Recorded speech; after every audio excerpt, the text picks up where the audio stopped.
In this video you'll understand the importance of Bridgman's mental process for constructing anatomy and improve your skills even before putting pencil to paper. Well, let's be honest, when I first did these drawings I was doing what everybody else did. I'd go around, open the book, I like that one, let's draw that one. In fact, let's start from the beginning and work your way through, one page to the next.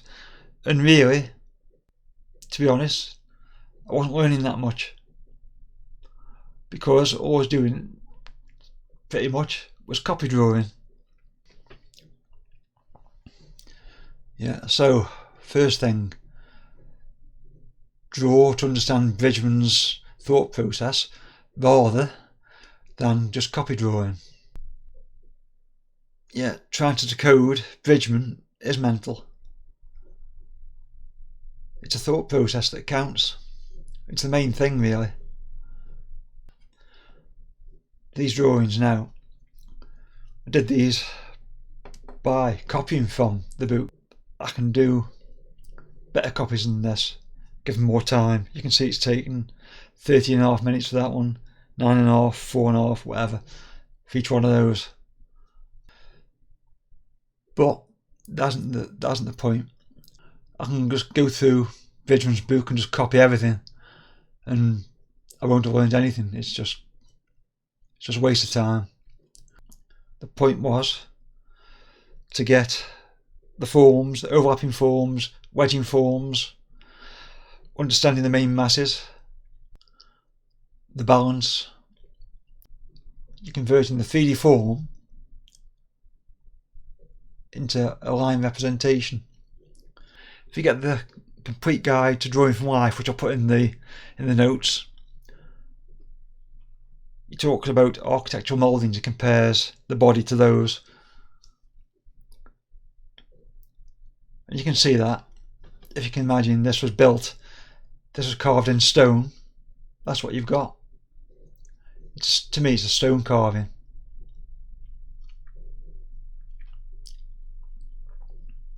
Just another way of thinking about things. You've got to think the way he's thinking. This is a good example of what we're talking about with the architectural thought process. Again, all these they're like a big pile of cubes. Again, I imagine it's stone. They're just stone cubes, and he's chiseled all these out. What you want to do is understand what Bridgman was trying to convey. What was his thought process? Why are things the shape that they are? And with a bit more thought, you sort of figure out there's a method in the madness. This is another drawing that I copied from the complete guide to drawing from life, which again, although it is quite close to the original, the main point to take from the drawing is understanding the shapes. So you can see the main mass of the torso, main mass of the pelvis, main mass of the head. So you've got the three main masses. You can see so there in the forearm, you've got square forms. Then we get into round form. So again, I'm looking at that. I can visualize that in 3D space.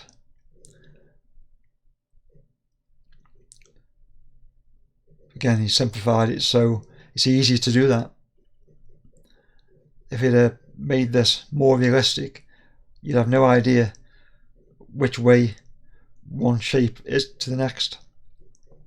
At least with the sort of flat sides, you get an idea of which muscle overlaps which and what direction it's pointing in. So it's very, very clever.